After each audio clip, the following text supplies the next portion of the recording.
ভগবদ্গীতার প্রথম অধ্যায়ের বিষাদ যোগের 11 নম্বর শ্লোকটি হল অয়নেষু চ সর্বেষু যথা ভাগমবস্থিতা ভীষ্মমেবাভিরক্ষন্তু ভবন্ত সর্ব এবহি।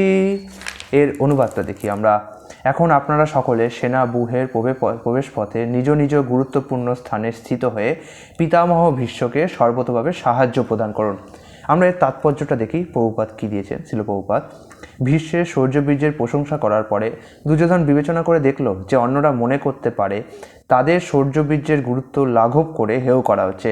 তাই তার স্বভাবসুলভ কূটনৈতিক চাতুরির সাহায্যে সেই পরিস্থিতির ভারসাম্য বজায় রাখার জন্য সে উপরোক্ত কথাগুলি বলেছিল।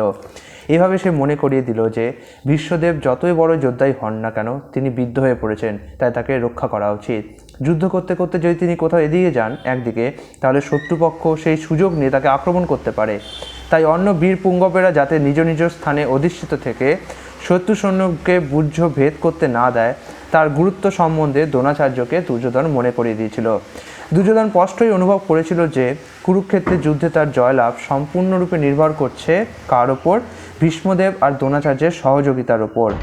কারণ সে আগেই দেখেছিল যখন হস্তিনাপুরের রাজসভায় সমস্ত রাজপুরুষের সামনে দ্রৌপদীর বস্ত্র হরণ করা হয়েছিল, তখন তাদের প্রতি অসহায় দ্রৌপদীর আকুল আবেদনে সাড়া দিয়ে ভীষ্মদেব এবং দ্রোণাচার্য একটি কথাও বলেনি। যদিও দুর্যোধন জানত যে তার দুই সেনাপতি পাণ্ডবদের বেশ স্নেহ করতেন, কিন্তু তার দৃঢ় বিশ্বাস ছিল যে পাশা খেলার নিয়মানুসারে তারা যেমন তাদের স্নেহ প্রবণতা বর্জন করে তাদের যে বিশ্বাস, তাদের যে মনের যে একটা কি বলবো এটাকে বলে অন্ধ একটা আনুগত্য বজায় রেখেছিল, এই যুদ্ধেও তারা তাই করবেন।